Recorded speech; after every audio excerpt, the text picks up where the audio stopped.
Hello everybody, I'm back with another video for you today, and I have some more card reveals to discuss, kind of the last ones before a few that will be revealed during the Gwent Open this weekend.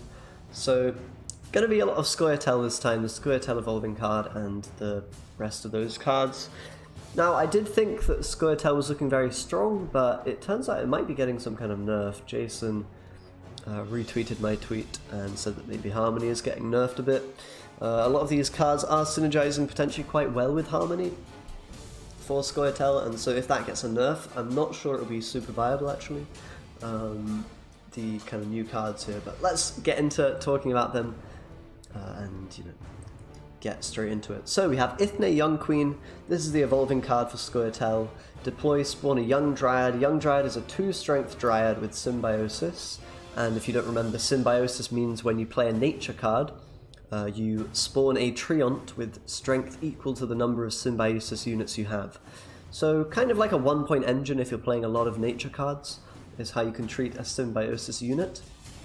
So you get one of those, and of course you transform. If you have Devotion, you transform again, and now you're spawning 2 Young Dryads, and finally spawning 2 again, but with Veil and Symbiosis, Eithne, Wrath of Broccolon. So, this is 10 for 11, but you get 3 Symbiosis units, so if you're playing a lot of nature cards, that's effectively worth, 10 plus 3 engines, which is quite a powerful thing. So really the question is going to be, is Symbiosis a viable thing? And, how much support is there for that? At the moment, there's not been a huge amount of Symbiosis support revealed. We've got kind of this card, and we've got another Symbiosis card here with the Duen Canell Guardian. But other than that, there's not a huge amount, and obviously, as Scoia'tel currently stands, it doesn't have any Symbiosis units. It's kind of a new archetype, a new mechanic being introduced, so I think it's going to be a bit not fleshed out, should we say, for the moment, and that might mean this evolving card isn't super great. That being said, it could just be a value card that you throw in a lot of decks, like maybe you're playing Elf Hybrid and you want to play this with some nature cards, or not even an Elf deck, maybe just play a hybrid kind of mid-rangey Scoia'tel with removal and nature and stuff like that, and Symbiosis. So I'm not ruling it out, but right now there's not a huge amount of Symbiosis support and good nature cards to support that mechanic. We'll see if more are revealed, and there's still a few legendary cards to be revealed, so that might change, and that might make this card very, very good. But right now I'm wondering, the pieces of the puzzle are not quite there, but I'm very confident that they probably will be at some point, and maybe it's just not immediately obvious how this fits into something very strong. You can use this with sort of waters, but as I said, if Harmony is getting nerfed, then maybe that's not going to be the strongest way to play, because already the deck is not that great, because you've got a lot of people teching against it with Ignis and Lacerates and Surrender and all this stuff. So already Harmony's struggling a bit. If it gets nerfed, I'm not sure it'll be that great, even with a card like this working with it. So it doesn't work that well with Harmony, because it obviously doesn't proc Harmony itself, and when you Symbiosis, I don't think that procs Harmony either with the Treant. So kind of a bit of anti-synergy potentially there, and with mid-rangey stuff, yeah. We'll see if there's enough kind of nature cards to support this kind of play. It's also very vulnerable to Lacerates and Lambert and just Row Punish in general, which is something Scoia'tel already struggles with a bit. But yeah, kind of mixed on this. It could be very good, but we need a bit more Symbiosis support, I think, for it to be like really good, and otherwise it might just be kind of a mid-rangey card that you can fit in certain decks where you're already running a nature card or 2, but then I'm not sure it's going to be game breaking or anything like that. Next we have Duen Canell Guardian. 3 for 5, Veil, Symbiosis, and damages an enemy unit by 2. So kind of a 5 for 5 with Veil and Symbiosis. The Veil is kind of nice, right? Because that's meaning you're not, it's not getting dealt with most of the time by locks or whatever. It can just be killed off, and 3 strength is not very much. So if you're very all in on Symbiosis, this guy alone is, or this girl alone is not going to be really enough to carry the deck, of course. If you are playing a full-on Symbiosis deck, I mean, this is an okay card. It's like a 5 for 5 engine with Veil, which is acceptable. It's not anything too crazy. It's probably kind of okay if you're playing full-on Symbiosis, but I don't think that's something you really do. possibly in some kind of a Harold Gord spell-focused deck, then you might consider this card, but I'm a little bit unsure. I think something like the Sage is just a better option because you get more value from it as an engine than you do with something like this. So, and you're not wanting to play many units in those kind of decks, but this might be one of the few units that you do run, but yeah, I'm not sure I see it being super great. As I said, it's going to depend on how all-in Symbiosis we're going to be, whether there'll be more support for that. There aren't really that many cards that are supporting it at the moment. Next we've got Circle of Life, 5 provisions, spell. So this is a nature card. Damage an enemy unit by 3, then boost a random Scoia'tel unit in your hand by 2, and if you death blow, you get to choose what unit you boost. So yeah, a nature card Symbiosis support, but this card doesn't seem very strong. I mean, a 5 for 5 in this day and age is just really underwhelming. And you know, it's conditional 7 for 5, but like you're not playing the cards that get you that condition, you know, the Sheldon or the whatever, the hand buff synergy, the Shiru. There are some ideas with this card, and you could play like a big carryover deck, but you're always going to lack tempo. You're always going to be very, very weak on blue coin, because you're just going to get very hardcore abused by the opponent. So not sure I see this card being played. Again, maybe in Harold Gord deck, where you can afford to lack tempo in order to be uninteractive and carry over to next round, but yeah, I'm not sure I see this being played in any mainstream Scoia'tel deck, which means that Symbiosis in mainstream Scoia'tel decks probably not going to be that hot, all things considered. And next we have Abandoned Girl. This is a really interesting card. I really like this card. It's a human, 4 for 4, order, transform itself into the young triad without changing power. I really like this card. It's just some harmony support. You can activate harmony more than once, effectively, because you transform it into a dryad. So you harmonize, you transform into dryad, you symbiosis a bit, you harmonize again with another human. Neat little card. Is it good? Well, kind of hard to say, right? Because if you're doing harmony and symbiosis, you maybe don't want to mix those two things too much. Otherwise you lose value on both. Because of course symbiosis requires you not playing units, and harmony requires you playing units. So yeah, a bit of anti-synergy. So not hugely valuable. It's probably just a 4 for 4 most of the time.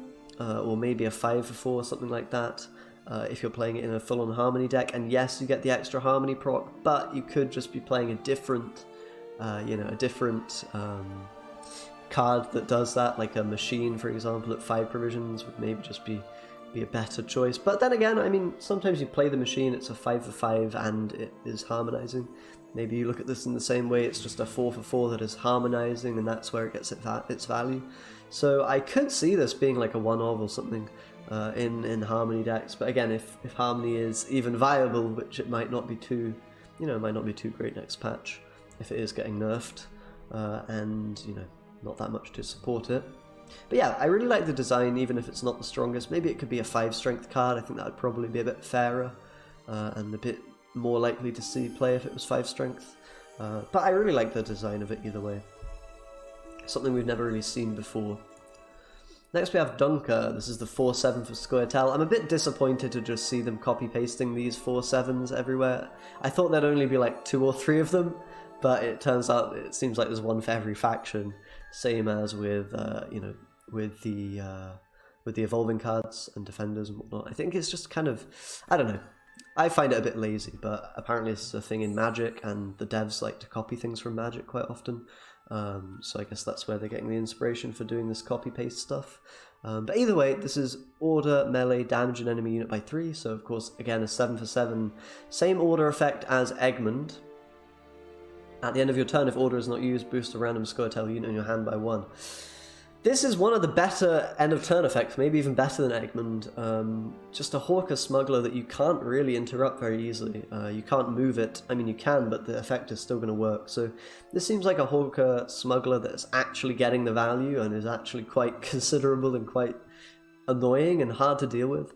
Definitely looks like a good card. It is a Dryad, which means you don't proc Harmony, so that's a bit of a downside, but I could definitely see this being played in certain decks.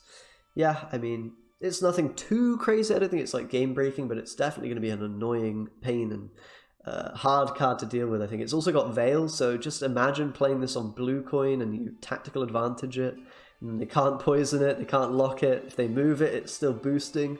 this card could be a real pain to deal with. I think the Veil there is quite big on an engine like this, so yeah, I see this being maybe the best of the 4/7 cards we've seen, to be honest, just because it's such a threat getting all of that carryover. You know, it allows you to play on blue coin quite effectively with this.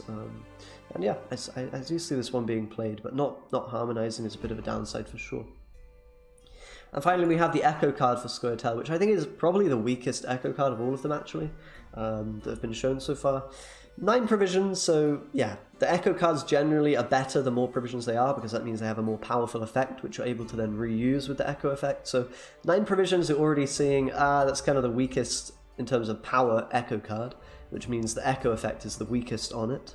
And you're getting options here. You can either boost an allied unit by 6 and give it Veil, boost an allied unit by 8, or boost an allied unit by 5 and give it Vitality.